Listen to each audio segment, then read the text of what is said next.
Okay, welcome to the show. You've got William B. Strong here. This is Defense of America, DOA, as I like to call it. And I've jumped on here to give you some breaking news. Within the last couple of hours, we have learned that another object has been shot down by the U.S. military just off the coast of Africa. This object, which is unidentified at this point, we don't know if it was an aircraft. We don't know if it was a balloon from the Chinese or from another country. We don't know if it had hostile threat. We don't know who launched it. We don't know the point of origin. There are a lot of unanswered questions, and the biggest unanswered questions is that the topic came up during the White House briefing, the normal routine White House briefing, when a question was posed by one of the press officers, one of the reporters. Asked a question, and John Kirby from the Pentagon had to take the podium and answer the question. So the big question is, was this even going to be brought up unless a question was asked? It appears that maybe it would not have. Questions have been shouted at President Biden when he was outside near the press corps, and he just said it was a successful operation. So at this point, at 4:15 in the afternoon on Friday, we have no clue what the hell is going on. We don't know anything except that Biden and the military, obviously the Pentagon, gave the president his options, informed him of what their thoughts were on this object, and he decided to shoot it down before it got anywhere else close to the Alaskan coast. It was shot down in territorial waters.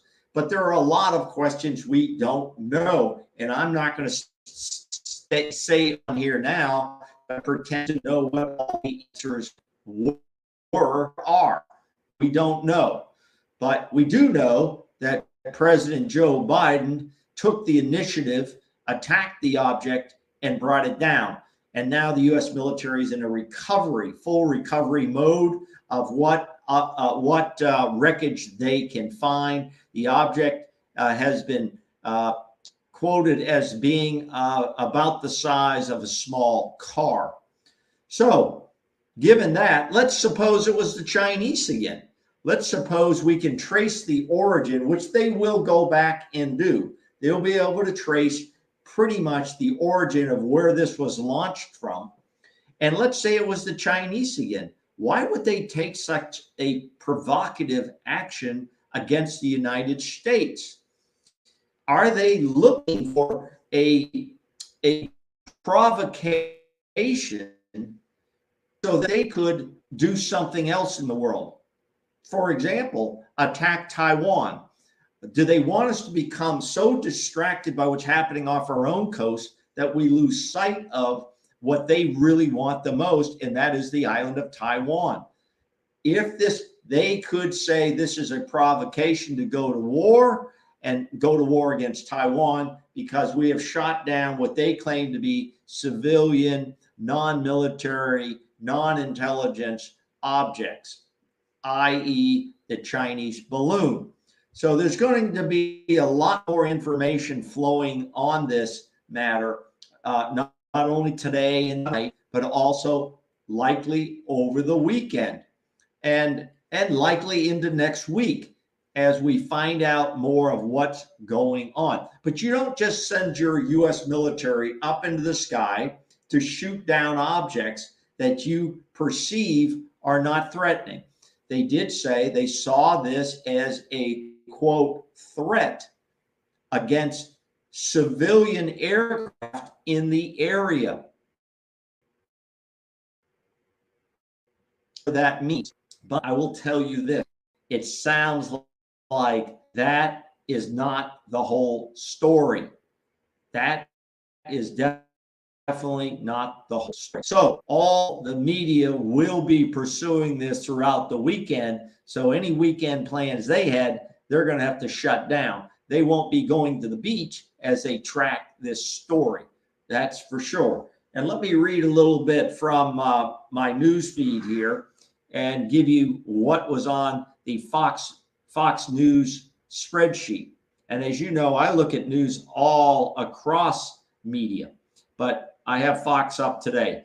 The U.S. military shot down an object that was flying in territorial waters over Alaska. National Security Council spokesperson John Kirby on this afternoon during a White House press briefing. Kirby said, "I can confirm that the Department of Defense was tracking a high altitude object over Alaska airspace in the last 24 hours.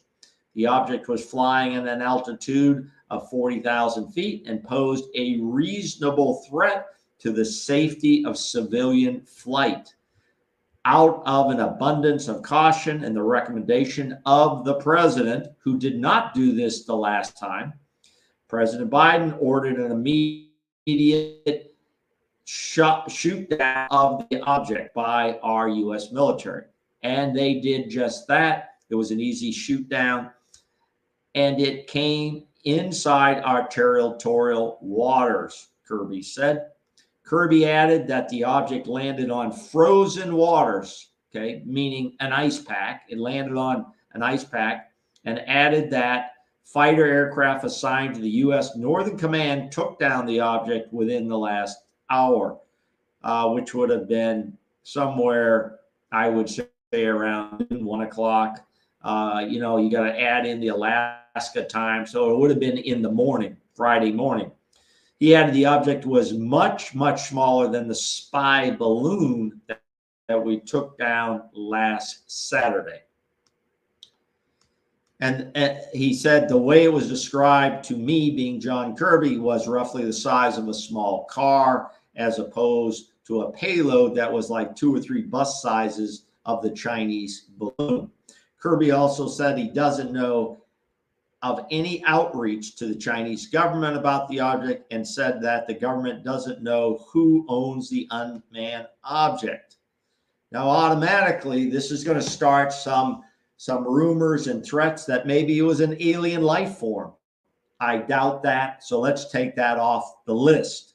This is likely a balloon from the Chinese and or could be from the Russians, but more likely the Chinese government.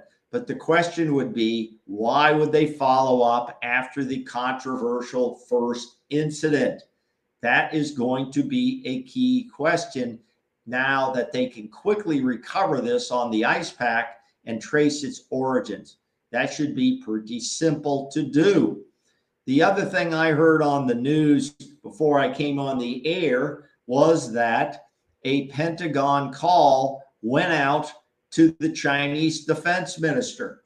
Well, guess who picked up? Nobody picked up in China. That is bizarre when they use the hot phone, the red phone, the trouble phone, the alert phone. Not one person picked up on the other end in China. Maybe they were out for lunch having some Peking duck or something. Who the hell knows? But that is scary.